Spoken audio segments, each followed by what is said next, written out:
నమస్తే, నా పేరు తేజస్విని. బీసీ న్యూస్ కి స్వాగతం. ముందుగా ముఖ్యాంశాలు.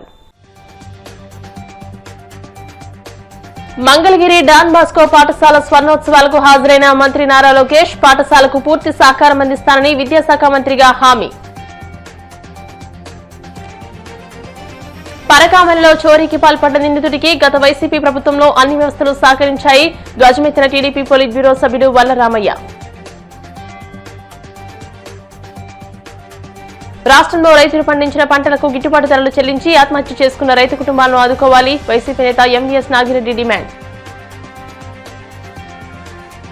తిరుమల శ్రీవారిని దర్శించుకున్న తమిళ సూపర్ స్టార్ రజనీకాంత్ ఆలయ మర్యాదలతో స్వాగతం పలికిన అధికారులు.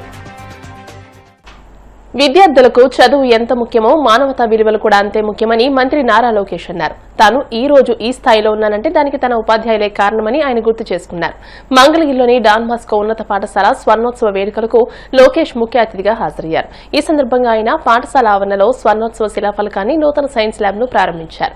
పాఠశాల ఎదుర్కొంటున్న సమస్యలపై స్పందిస్తూ ఏడెడ్ వ్యవస్థ రద్దయిన విషయాన్ని ప్రస్తావించారు. విద్యాశాఖ మంత్రిగా పాఠశాలకు అన్ని విధాలుగా అండగా నిలబడి సమస్యల పరిష్కారానికి బాధ్యత తీసుకుంటానని హామీ ఇచ్చారు.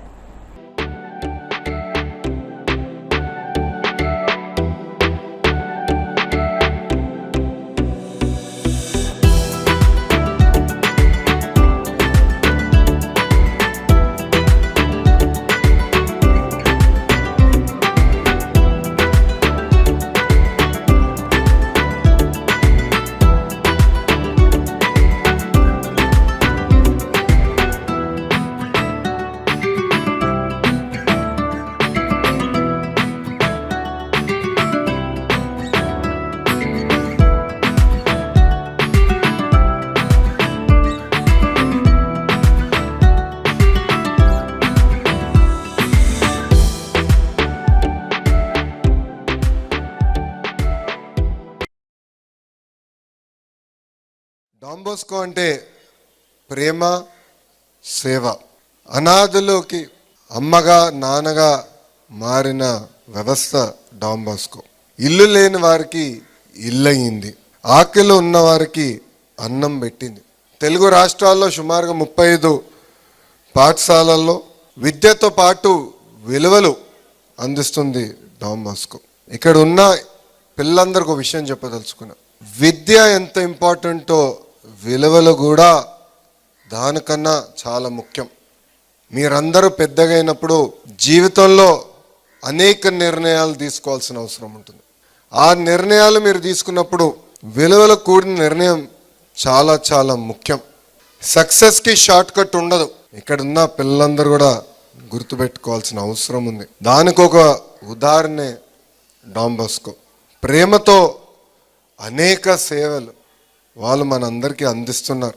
డాన్ బాస్కో పాఠశాల 50 కాదు 1000 సంవత్సరాలు సక్సెస్ఫుల్గా పూర్తి చేసుకోవాలని ఈ సభాముఖంగా నేను కోరుకుంటున్నాను.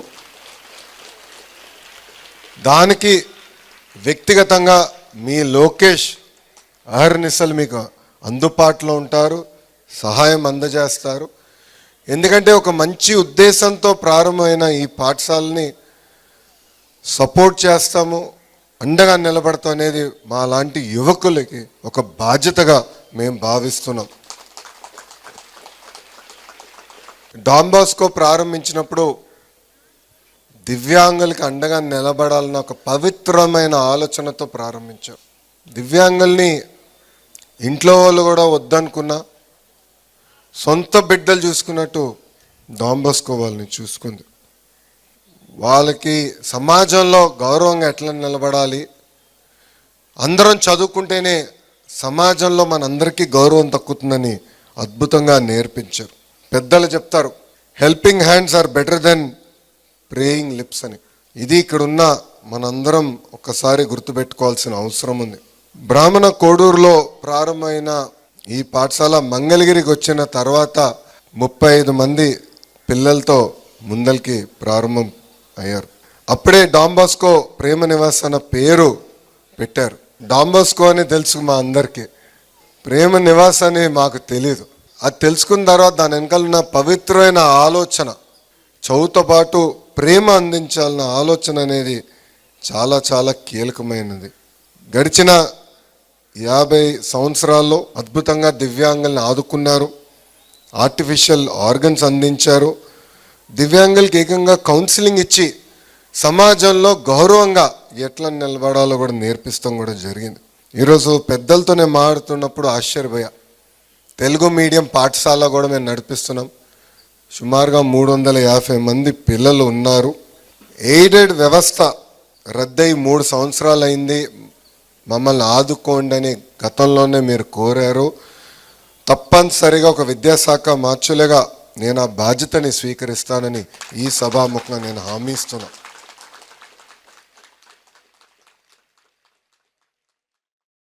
శ్రీవారి పరకామణిలో చోరీకి పాల్పడ్డ నిందితుడు రవికుమార్ కు వైసీపీ ప్రభుత్వంలో అన్ని వ్యవస్థలు అండగా నిలిచాయని టీడీపీ పొలిట్ బ్యూరో సభ్యుడు వల్ల రామయ్య అన్నారు. పరకామణిలో చోరీ కేసు గురించి వార్తలు రాసిన మీడియా ప్రతినిధులపై కేసు పెట్టి గన్తో పోలీసులు ఎందుకు బెదిరించారో అప్పటి ఎస్పీ వివరణ ఇవ్వాలని డిమాండ్ చేశారు. మంగళగిరిలోని టీడీపీ కేంద్ర కార్యాలయంలో ఆయన మీడియాతో మాట్లాడారు. 2023లో చోటు చేసుకున్న పరిణామాలు, పాత్రికేయులకు వచ్చిన బెదిరింపు కాల్స్ పై ఆయన పవర్ పాయింట్ ప్రెజెంటేషన్ ఇచ్చారు. పరకామణి కేసు, పరకామణి లెక్కింపులో రవికుమార్ చేతివాటం మనందరికీ తెలిసింది. ఈ రోజున రాష్ట్ర ప్రజలందరికీ తెలుసు. గౌరవ జగన్మోహన్ రెడ్డి గారి దృష్టిలో అదొక చిన్న కేసు కావచ్చు, కానీ ప్రపంచవ్యాప్తంగా అతిపెద్ద హైందవ దేవస్థానం అది. కోట్లాది మంది భక్తులున్న దేవుడు శ్రీ వెంకటేశ్వర స్వామి, ఆపద మొక్కులవాడు. ఆ దేవాలయంలో దొంగతనం చేసిన సివి రవికుమార్ ఆ రోజులో కొంచెం I request your attention please. దొంగతనం చేసిన రవికుమార్ ఆ రోజుల్లో ఆ ప్రభుత్వంలో అత్యంత ప్రాధాన్యత కలిగిన వ్యక్తి. అతను దొంగ మాత్రమే కాదు, స్వామివారి సొమ్ము కొట్టేసిన వ్యక్తి మాత్రమే కాదు, ఆనాడు అధికారంలో ఉన్న పెద్దల దృష్టిలో అత్యంత ప్రాధాన్యత కలిగిన వ్యక్తి. This has to be noted prominently. Varla Ramaiah గారు దొంగతనం చేసిన రవికుమార్ ఎట్లా ప్రాధాన్యత కలిగిన వ్యక్తి అంటే నేను చెబుతాను. నేను ఇప్పుడు వ్యవస్థలన్నీ ఆ రోజున దొంగతనం చేసిన రవికుమార్ వెంట ఉన్నాయి. ఆనాడు తిరుపతి వ్యవస్థలన్నీ, ప్రభుత్వ వ్యవస్థలన్నీ కూడా ఆనాడు దొంగగా అరెస్టు కాబడిన, దొంగతనం చేస్తూ పట్టుబడిన రవికుమార్ వెంటున్నాయి వ్యవస్థలన్నీ. అది నేనన్నమాట కాదు, ఒక పోలీస్ ఆఫీసర్ అన్న మాట. ఏ సందర్భంలో అన్నాడు, ఎలా అన్నాడు అనేది ఇప్పుడు నేను చెప్పబోయే మాటల్లో మీకు వస్తూ ఉంటుంది. ఇది జరుగుతూ ఉంటే దొంగతనం అంటే అందరికీ తెలుసు. ఇప్పుడు జర్నలిజంలో ఇన్వెస్టిగేటింగ్ జర్నలిజం అని ఒకటి ఉంది. దర్యాప్తు చేస్తారు, అటు పోలీసులు దర్యాప్తు చేస్తారు దొంగ గురించి. ఆ దొంగతనం ఏమిటి, ఎలా జరిగింది, ఏం చేయాలనేది ప్రజలకు తెలియచేయాలన్న జిజ్ఞాసతోటి, ఒక ఆలోచనతోటి జర్నలిస్టులు కూడా ఇన్వెస్టిగేట్ చేస్తారు. అందులో భాగంగానే ఒక ఛానల్ జర్నలిస్టులు ఇది దర్యాప్తు చేయటం మొదలుపెట్టారు. ఎవరి? రవికుమార్. స్వామివారి సొమ్ము ఇంత నిర్భయంగా కొట్టేయటం ఏమిటి? $900 జగన్మోహన్ రెడ్డి గారు పాపం అది అర్థం కాక $9 72,000 అంటారు. కాదండి, $900 అయితేనే 72,000 అవుతుంది. 9 అయితే 9/8 $972 అవుతుంది. అది 72 ఇది అవుతుంది. $72,000 దొంగతనం అంటే $900 అండి, నాట్ 9. ఇతను ఎవరు, ఇతను ఎలా చేశాడు, ఎంతకాలం నుంచి కొడుతూ ఉన్నాడు, ఇతను ఎంత ఆస్తులు సంపాదించాడు, ఇతని బ్యాక్గ్రౌండ్ ఏమిటి, ప్రభుత్వంలో ఉన్న పెద్దలకి ఇతనికి సంబంధం ఏమిటని ఒక ఇన్వెస్టిగేషన్ స్టార్ట్ చేశారు. ఇన్వెస్టిగేషన్స్ స్టార్ట్ చేస్తూ చాలామంది దగ్గరికి కొండ మీదకి వెళ్తున్నారు, కొంతమందితో మాట్లాడుతున్నారు, పెద్దలతో మాట్లాడుతున్నారు. ఈ పరకామణికి సంబంధించిన వాళ్ళతో చాలామందితో మాట్లాడుతూ వాళ్ళ స్టేట్మెంట్స్ అవి రికార్డ్ చేస్తున్నారు, వీడియోగ్రాఫ్ చేసుకుంటున్నారు. జర్నలిస్టులు చేసే పని అది. కూటమి ప్రభుత్వం వచ్చాక వ్యవసాయం గిట్టుబాటు కాక నష్టాల పాలై రైతులు ఆత్మహత్యలు చేసుకోవడం ఆందోళన కలిగిస్తుందని ప్రతి వారం కనీసం 2 రైతులు ఆత్మహత్య చేసుకుని చనిపోతున్నా ఈ ప్రభుత్వానికి చేమకుట్టినట్టు కూడా లేదని YCP general secretary MVS Nagireddy ఆగ్రహం వ్యక్తం చేశారు. తాడేపల్లిలోని వైసీపీ కేంద్ర కార్యాలయంలో ఆయన మీడియాతో మాట్లాడుతూ కూటమి ప్రభుత్వం ఏర్పడిన ఏడాదిన్నర కాలంలోనే 300 మందికి పైగా రైతులు ఆత్మహత్యలు చేసుకున్నారని, కానీ ఏ ఒక్కరికి పరిహారం చెల్లించి ఆదుకున్న పాపాన పోలేదని మండిపడ్డారు. సీఎం చంద్రబాబు వ్యవసాయాన్ని నిర్లక్ష్యం చేయడం వల్లే పరిస్థితి దాపురించిందని దుయ్యబట్టారు. ఏ వ్యక్తి అయినా సరే, ఒక ఉద్యోగి అయినా వ్యాపారి అయినా సరే, తన కుటుంబాన్ని పోషించుకోవాలి అంటే తనకు సరిపడా జీతం రావాలి. అప్పుడు మాత్రమే కుటుంబాన్ని పోషించుకోగలడు. అందుకోసం కష్టపడి పనిచేస్తాడు. అలాగే రైతు కూడా అంతే. తను పండించిన పంట సైక్లోన్ మూలంగా దెబ్బతినకుండా, లేకపోతే తెగుళ్లకు దెబ్బతినకుండా మంచి ఉత్పత్తులు వచ్చి ఆ ఉత్పత్తులకు మంచి ధరలు వస్తే తనకు ఆదాయం వస్తుంది. అప్పుడు మాత్రమే తన కుటుంబాన్ని పోషించుకోగలుగుతాడు. అలాగే తను పెట్టిన పెట్టుబడి, బయట అప్పు తెచ్చి పెట్టిన పెట్టుబడిని కట్టగలుగుతాడు. కానీ ఒక్కసారే గ్రామీణ ఆర్థిక వ్యవస్థ మొత్తం కూడా పంటల దిగుబడి మీద, పంటలకి గిట్టుబాటు ధరల మీద ఆధారపడి ఉంటుంది. దీన్ని చాలా వరకు మర్చిపోతుండటం జరుగుతోంది. చంద్రబాబు నాయుడు గారు ఎప్పుడు ముఖ్యమంత్రి అయినా సరే ఆయనకి రైతుల మీద కానీ లేకపోతే వ్యవసాయ రంగం మీద కానీ ఆలోచన చాలా తక్కువగా ఉంటుంది. ఈసారైనా మారతాడేమో, మనకేమన్నా కాస్త లబ్ధి చేస్తాడేమో అని చెప్పి రైతులు ప్రతిసారి అనుకుంటారు. కానీ ఆయన ఆలోచన మాత్రం అలా మారదు.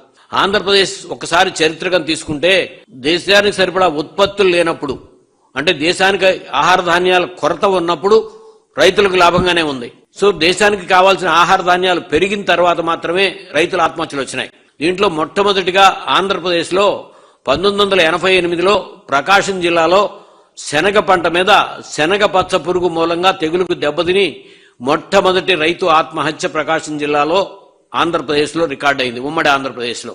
తరువాత ఆత్మహత్యల పరంపర జరుగుతూనే ఉంది.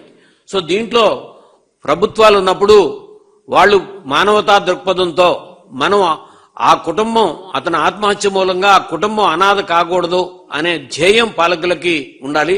అటువంటి ధ్యేయంతోనే 2004లో రాజశేఖర రెడ్డి గారు మే నెల 2వ వారంలో ముఖ్యమంత్రిగా ప్రమాణ స్వీకారం చేశారు. జూన్ నెల మొదటి వారంలోనే జీవో నెంబర్ 421 విడుదల చేసి ఆత్మహత్య చేసుకున్న రైతుల కుటుంబాలకి 2 లక్షల రూపాయల పరిహారం చంద్రబాబు నాయుడు గారి పాలనా కాలంలో ఆత్మహత్య చేసుకున్న రైతులకు కూడా చెల్లించడం జరిగినది. చంద్రబాబు నాయుడు గారు 2014 నుంచి 19 దాకా ముఖ్యమంత్రిగా ఉన్నారు.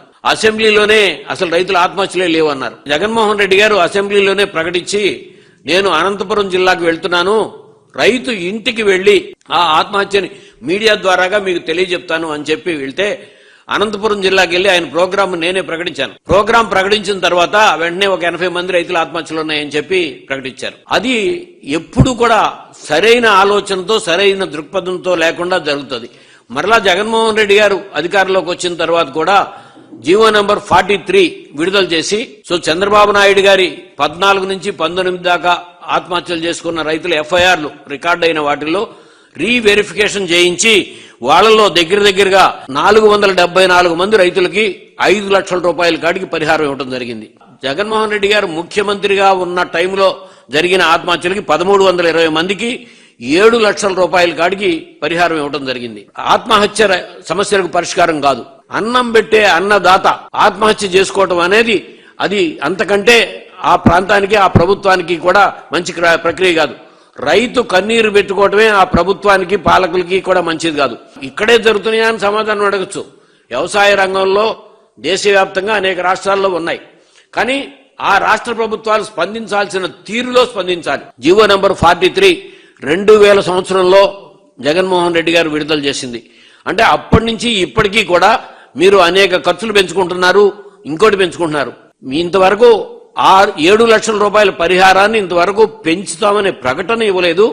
సరికదా ఈ 18 నెలల్లో ఇంతవరకు ఒక్క రైతు ఆత్మహత్య చేసుకున్న వాళ్ళకు కూడా పరిహారం ఇచ్చినట్టుగా ఎక్కడా కూడా మీ వ్యవసాయ శాఖ మంత్రి గారి ప్రకటన కానీ లేకపోతే నెట్లో కానీ ఎక్కడా కూడా చూపించలేదు. అనకాపల్లి జిల్లా నర్సీపట్నం డివిజనల్ ఉపాధ్యాయుల క్రీడా పోటీలను స్పీకర్ అయ్యన్న పాత్రుడు ప్రారంభించారు. క్రికెట్ బ్యాట్ పెట్టి కాసేపు ఆడుతూ అందరినీ ఉత్సాహపరిచారు. అనంతరం ఆయన మాట్లాడుతూ ఉపాధ్యాయుల్లో మానసిక ఉల్లాసం పెంపొందించేందుకు ఈ పోటీలు ఉపయోగపడతాయని అన్నారు.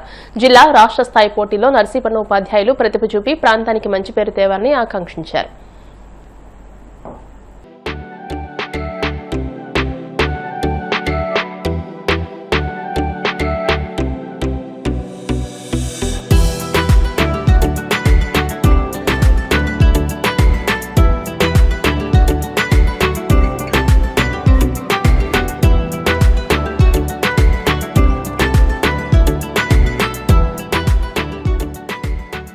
ఇప్పుడు కాసేపు ప్రకటనలు.